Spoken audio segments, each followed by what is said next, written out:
be truly sustainable, electric cars need to be powered by renewable energy. But how is that energy stored and where does it come from? The answer can be found in the earth itself, amongst olive trees like these.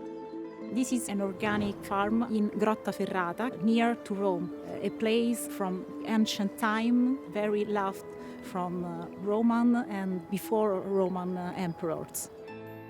Siamo nel mezzo dell'oliveto secolare di Villa Cavalletti perché la Formula E quest'anno, proprio nell'ottica della sostenibilità, ha scelto l'HVO, che è un biodiesel di origine appunto vegetale, proprio dall'olio, per alimentare l'intero circuito.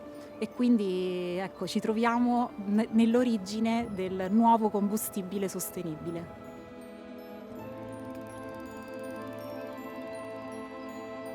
È sicuramente anche più vicina al nostro mondo, diciamo, cioè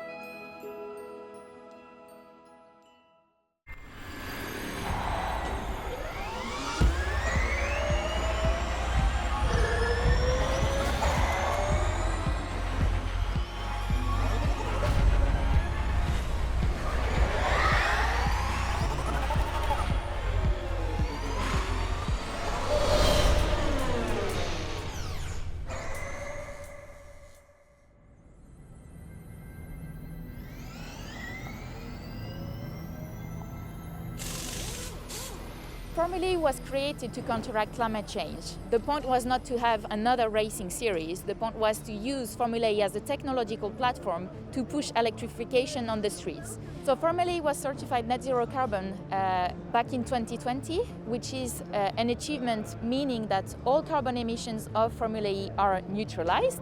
They are equal to zero. But most importantly, that means that we've been measuring and reducing our emissions for 6 years before we got to the offsetting of our emissions. So this is HVO, hydrotreated vegetable oil. This is charging our cars, but also the rest of the paddock in Rome. This is a second generation fuel. That means that it's made from waste cooking oils and turned into a fuel. While the ABB FIA Formula E World Championship is just 7 seasons old, the batteries themselves have undergone revolutionary changes since the first race in 2014.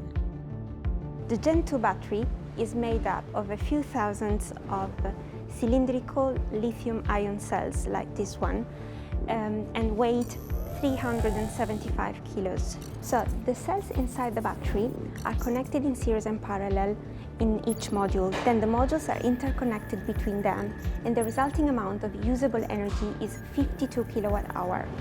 In terms of power, the Gen 2 battery is capable of delivering 250 kilowatt in quali mode and 200 kilowatt in race mode. Drivers are given 200 kilowatt during a race, and then it's up to the driver and the team to manage the maximum allocated energy they've got available without exceeding it. In order to do so, teams are performing lots of simulations prior to each event in order to calculate the target energy consumption per lap.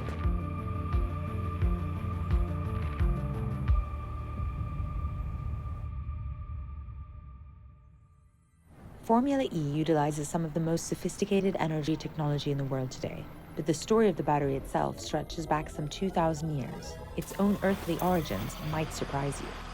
Italy, 1800.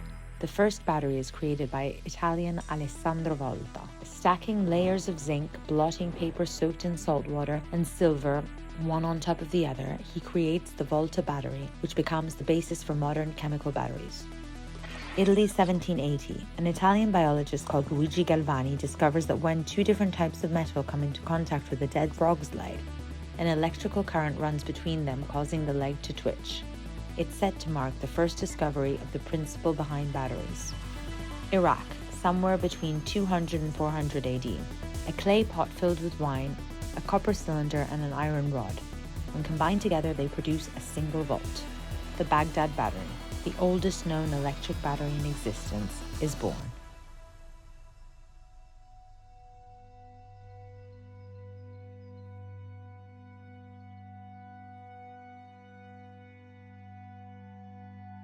You could say that battery technology has aged like a fine wine. Seeds that were sown thousands of years ago in clay wine pots in Baghdad have flourished into a thing of immense beauty, capable of powering 24 race cars at full throttle around the ancient streets of Rome. It's all sustainable power from the earth, and a reminder of the future we need to protect.